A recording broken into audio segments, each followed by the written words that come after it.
मुझे अफसोस है कि प्रतीक बब्बर ने पिता राज बब्बर को शादी में न बुलाने का बताया असली कारण। 1986 को स्मिता पाटिल का हुआ था निधन। राज बब्बर की दूसरी पत्नी थी स्मिता पाटिल। स्मिता पाटिल के बेटे हैं प्रतीक बब्बर। अभिनेता प्रतीक बब्बर ने इसी साल 14 फरवरी को अपनी लॉन्ग टाइम गर्लफ्रेंड प्रिया बनर्जी से शादी कर ली थी। हैरानगी की बात थी कि इस इंटीमेट वेडिंग में ना ही राज बब्बर शामिल हुए और ना ही उनका परिवार। यह मुद्दा काफी समय तक हेडलाइंस में छाया रहा।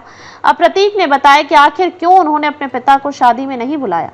प्रतीक बब्बर राज बब्बर और उनकी पहली पत्नी एक्ट्रेस स्मिता पाटिल के बेटे हैं। स्मिता के निधन के बाद राज अपनी पहली पत्नी नादिरा के पास चले गए थे, जिनसे उन्हें 2 बच्चे आर्य और जूही हैं।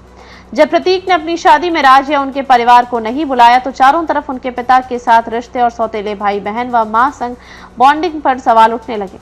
अब प्रतीक ने चुप्पी तोड़ी है। स्मिता की नादिरा के बीच भी अनबन। सिकंदर में विलन की भूमिका निभाने वाले प्रतीक बब्बर ने जूम को दिए गए इंटरव्यू में बताया कि उनकी मां स्मिता और सौतेली मां नादिरा के बीच पहले अनबन थी, इसलिए वह नहीं चाहते थे कि वह अपने घर में उन्हें बुलाए। अभिनेता ने कहा, मेरे पिता की पत्नी और मेरी मां के बीच अतीत में कुछ कॉम्प्लिकेशंस थे। अगर आप 38 से 40 साल पहले की बात करें तो प्रेस और इस तरह की कई बातें कही गई हैं। मैं अपने पिता और उनके परिवार के साथ कोई और फंक्शन करने के लिए तैयार था, इसलिए नहीं किया था इनवाइट।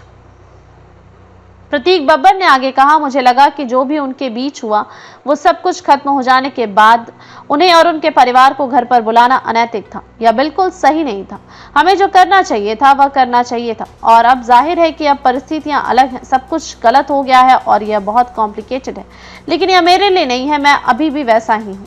प्रतीक ने पिता और उनके परिवार से माफी मांगी। प्रतीक बब्बर का कहना है कि उन्होंने सिर्फ अपनी मां के लिए किसी को नहीं बुलाया। उन्होंने कहा, यह किसी को रिजेक्ट करने के लिए नहीं के बारे में नहीं था, या मेरी मां और उनकी इच्छाओं का सम्मान करने के बारे में था। मुझे अफसोस है कि मेरे पिता और उनकी पत्नी वहां नहीं रह सके, उस घर में नहीं रह सके जिसमें मेरी मां ने मेरे लिए खरीदा था, ताकि मैं बड़ा होकर एक सिंगल मदर बनकर जिंदगी जी सकूं। वह उस घर में मेरे साथ एक सिंगल मदर बनकर रहना चाहती थी। मुझे अफसोस है। प्रतीक बब्बर ने इस डिसीजन को बेस्ट बताया है।